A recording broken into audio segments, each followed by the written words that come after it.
सब शामिल हैं।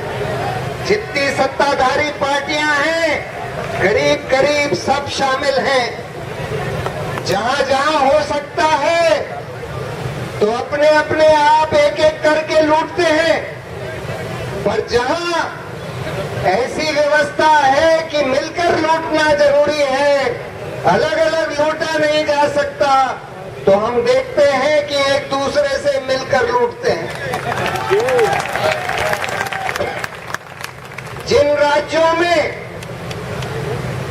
खदानें, जैसे कर्नाटक में लोहे की खदानें राज्य सरकार खुद दे सकती है, वहां पर कौड़ियों के दाम पर, यानी बिना किसी दाम पर सिर्फ 1% रॉयल्टी लेकर 1% रॉयल्टी लेकर लाखों करोड़ की संपत्ति वहां की भाजपा की, कर्नाटक की येदियुरप्पा सरकार ने, और उससे पहले कांग्रेस की, जब ये कौन थे ये कांग्रेस के SM कृष्णा साहब ने सबसे पहले ये शुरू किया जब वो वहां के मुख्यमंत्री थे। उसके बाद भाजपा की सरकार आई, भाजपा की सरकार ने वही नीति जारी रखी और उसी तरह से कौड़ियों के दाम पर या बगैर कुछ पैसा लिए लाखों करोड़ की संपत्ति बड़े बड़े उद्योगपतियों को घूस ले लेकर दे दी।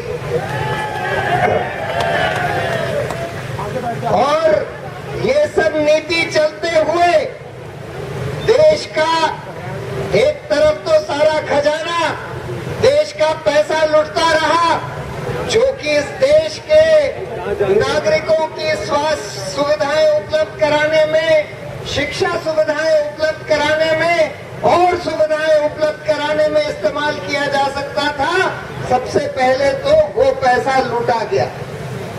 उसके साथ साथ इन नीतियों के चलते हुए वहां से जहां जहां ये खदानें हैं वहां वहां जंगल भी हैं और वहीं पर आदिवासी, हमारे आदिवासी भाई रहते हैं। उन आदिवासियों को पहले बेदखल किया गया और उनको अपने जीवन व्यापन के एकमात्र स्रोत से वंचित किया गया और उनको मजबूर कर दिया गया कि या तो वो भी हथियार उठाकर माओवादी बन जाए या भूख से मर जाए। और उनमें से कुछ लोगों ने हथियार उठा लिए और माओवादी बन गए अपने जमीन की रक्षा करने के लिए। और उसको हमारे प्रधानमंत्री कहते हैं कि इस देश के लिए सबसे बड़ी आंतरिक सुरक्षा का खतरा बन गया है। तो ये खतरा किसने बनाया है? किन नीतियों से ये खतरा बना है? इसी तरह की लूट की नीतियों से, जिससे कि आपने इन आदिवासियों को मजबूर कर दिया है कि वो भी हथियार उठाकर माओवादी बन जाए।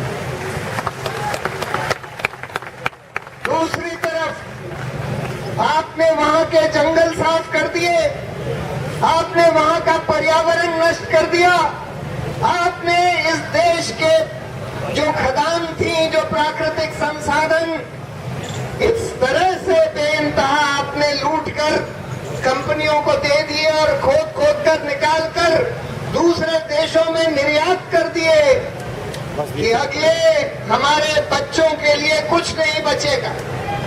20 साल के अंदर संतोष हेगड़े साहब, जो कि कर्नाटक के लोकायुक्त थे, उन्होंने अपनी रिपोर्ट में बताया कि अगर इसी तरह से लोहे की खदानें कर्नाटक में चलती रहे, जहां पर सबसे बड़ा लोहे की खदानें हैं हिंदुस्तान की, तो 20 साल के अंदर वहां पर सब लोहे की खदान सब खत्म हो जाएंगी, समाप्त हो जाएंगी और अगली पीढ़ी के लिए कुछ नहीं बचेगा।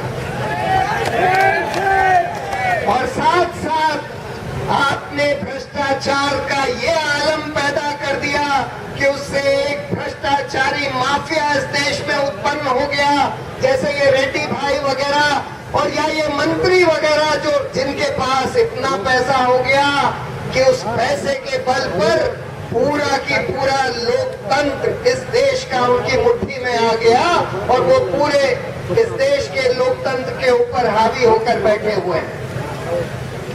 इतनी खतरनाक नीतियां आपने चलाई और ये कहकर चलाई कि हमको इस देश का GDP का हमको इस देश की, क्योंकि जल्दी जल्दी हमको कोयला निकालना है, जैसे योगेंद्र जी ने बताया, क्योंकि हमको बिजली बनानी है उससे, ये सब तर्क देकर आपने ये सब नीतियां चलाई। और हमने ये देखा कि जब आप कौड़ियों के दाम पर किसी को कोई संपत्ति दे देते हैं, जैसे कोयले की खदानें दे दी गई, तो कई सालों तक कोयले का उत्पादन नहीं होता। लेकिन जब आप नीलामी कर वाजिब दाम पर वही खदानें देते हैं, जिसको पैसे देकर, अच्छे पैसे देकर वो खदानें मिली हैं, वो उसका तुरंत उत्पादन करने की कोशिश करता है। और यही हमने देखा स्पेक्ट्रम में हुआ। जब 3G स्पेक्ट्रम की नीलामी हुई और उसके वाजिब दाम सरकारी खजाने में आए और उन कंपनियों से लिए गए, तो उन कंपनियों ने तुरंत स्पेक्ट्रम सर्विसेज देना शुरू कर दिया, टेलीकॉम सर्विसेज, उसको उस स्पेक्ट्रम को यूज करना शुरू कर दिया। लेकिन जहां उनको कौड़ियों के दाम, जैसे 2G स्पेक्ट्रम घोटाले में कौड़ियों के दाम पर आपने उनको दे दिया, तो वहां पर जिसको कौड़ियों के दाम पर, जिसको फ्री मिल जाती है कोई संपत्ति, उसको लगता है कि भाई हम आराम से इसको धीरे धीरे करके बेच लेंगे। और ये जो तर्क, अलग अलग तर्क दिए जा रहे हैं, इसको जस्टिफाई करने के लिए पहले प्रधानमंत्री ने ये बोला कि भाई हम तो नीलामी करना चाहते थे, लेकिन उसके लिए कानून बदलना जरूरी था, और कानून बदलने में 6 साल लग गए। तो पहले तो कानून के सचिव ने प्रधानमंत्री को बोला कि इसके लिए अगर आपको नीलामी करवानी है तो कानून बदलने की कोई जरूरत नहीं है, मौजूदा कानून में भी आप नीलामी करा सकते हैं। तो प्रधानमंत्री ने बोला नहीं, मैं कानून ज्यादा जानता हूँ, नीलामी कराने के लिए पहले कानून बदलना पड़ेगा। तो कानून सचिव ने बोला कि आपको कानून बदलना है तो आप 2 दिन के अंदर ऑर्डिनेंस के जरिए कानून बदल सकते हैं।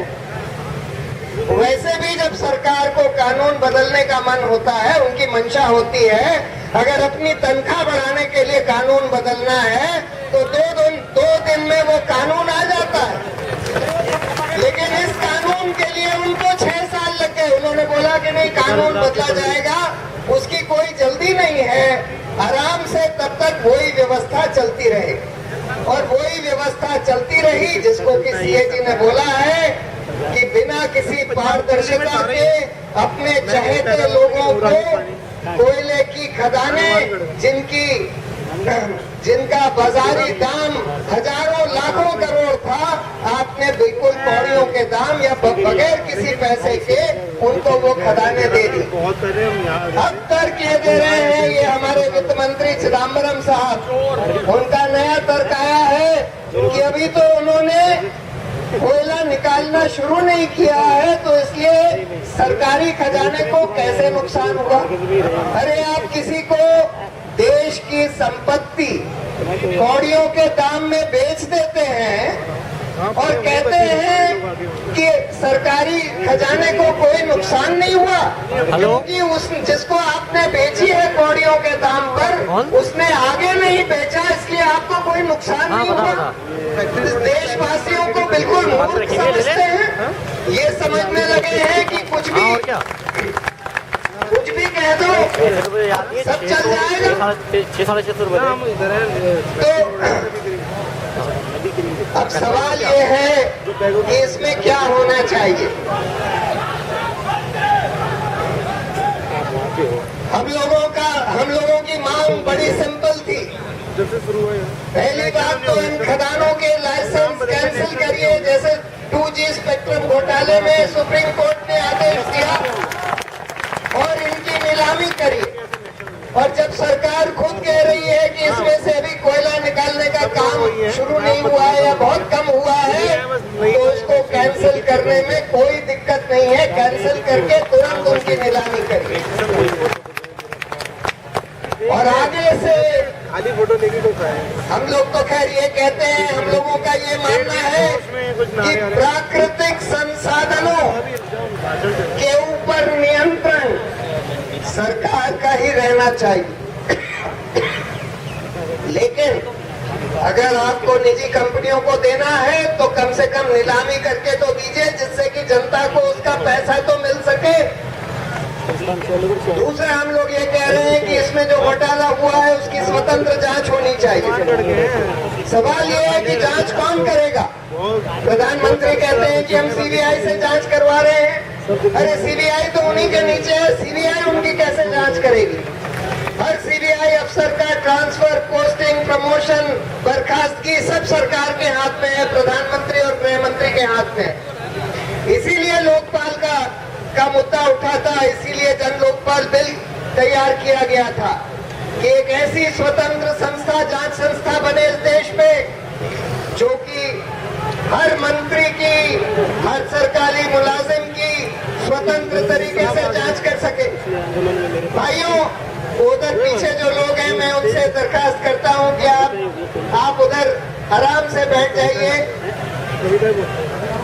आराम से बैठ के बात सुनिए। तो इसीलिए जन लोकपाल बिल बनाया गया था कि एक स्वतंत्र जांच संस्था बन सके, लेकिन सरकार वो बिल नहीं लाई और उसकी जगह बिल्कुल दूसरा कानून लाई जो कि भ्रष्टाचारी अफसरों को संरक्षण देने का कानून है। नाम सरकार ने उसका लोकपाल बिल रखा है, लेकिन अगर आप उस कानून को ईमानदारी से पढ़ें तो आपको समझ में आ जाएगा कि इस कानून का मकसद भ्रष्टाचार की स्वतंत्र जांच कराना नहीं है, बल्कि भ्रष्टाचारी अफसरों को संरक्षण देने का मकसद से वो कानून बनाया गया।